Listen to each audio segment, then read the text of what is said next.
Christmas പരീക്ഷാ ചോദ്യപേപ്പർ ചോർച്ചയിൽ പൊതുവിദ്യാഭ്യാസ വകുപ്പ് അന്വേഷണം പ്രഖ്യാപിച്ചു. പൊതുവിദ്യാഭ്യാസ വകുപ്പ് ഡയറക്ടർ ജനറലിനാണ് അന്വേഷണ ചുമതല. 1 മാസത്തിനകം റിപ്പോർട്ട് സമർപ്പിക്കാനാണ് നിർദ്ദേശം. അധ്യാപകരുടെ സ്വകാര്യ ട്യൂഷൻ പ്രാക്ടീസും അന്വേഷണ പരിധിയിൽ വരും.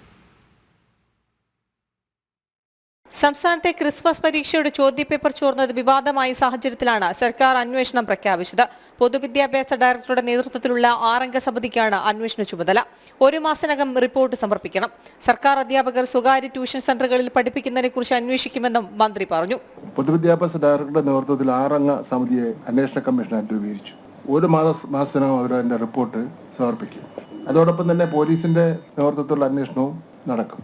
അതേസമയം മുൻകാലങ്ങളിലെ ചോദ്യപേപ്പർ ചോർച്ച സംബന്ധിച്ച ചോദ്യത്തിന് മന്ത്രിയുടെ മറുപടി ഇങ്ങനെ: എല്ലാ പരീക്ഷയിലും ഈ പറഞ്ഞ കുറച്ച് ചില വിഷയങ്ങളിലൊക്കെ 1-2 പ്രശ്നങ്ങളൊക്കെ പരാതി വരാറുണ്ട്. നമ്മളതിനെ പെരുപ്പിച്ച് കാണിക്കാറില്ല. അതിൻ്റെ അത്യാവശ്യം ഒരു വിദ്യാഭ്യാസ വകുപ്പിൽ തന്നെ ഒരു അന്വേഷണമൊക്കെ നടത്തി അങ്ങ് അവസാനിപ്പിക്കുകയാണ് പതിവ്. അങ്ങനെയല്ലേ ചെയ്യാൻ പാടുള്ളൂ. MS സൊല്യൂഷൻസ് പരിധികളെല്ലാം ലംഘിച്ചെന്നും മന്ത്രി വാർത്താസമ്മേളനത്തിൽ കുറ്റപ്പെടുത്തി. സ്ഥാപനം മര്യാദയുടെ പരിധികൾ ലംഘിച്ചു. ചോദ്യപേപ്പർ തയ്യാറാക്കുന്നതിൽ മാറ്റം വരുത്തുമെന്നും വിരമിച്ച ഒരു അധ്യാപകന് MS സൊല്യൂഷൻസുമായി ബന്ധമുണ്ടെന്ന് DDയുടെ റിപ്പോർട്ട് കിട്ടിയെന്നും മന്ത്രി വിശദീകരിച്ചു. ജനം, തിരുവനന്തപുരം.